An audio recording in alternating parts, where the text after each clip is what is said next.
নিরামিষের দিনগুলিতে চিন্তাময় হয়ে যায় আমাদের এই রান্নাঘর।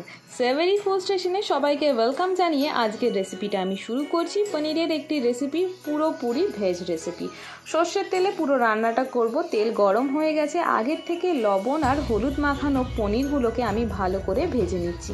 বেশি কড়া করব না, আর এই পনিরগুলোকে জলের মধ্যে চুবিয়ে রাখবো। জলটা গরম হয়ে যাবে, পনিরগুলো সফট হয়ে যাবে। ওই তেলেই শুকনো লঙ্কা, সাদা জিরে, গোটা তেজপাতা আর হিং ফোড়নে আগের থেকে আলুতে লবণ হলুদ মাখানো এবং কাঁচা লঙ্কা টমেটো সব কিছু ভেজে নিচ্ছি। এরপরে পরিমাণ মতন মশলা দিয়ে দিচ্ছি। জিরের গুঁড়ো, ধনের গুঁড়ো, কাশ্মীরি লঙ্কার গুঁড়ো আর হলুদের গুঁড়ো।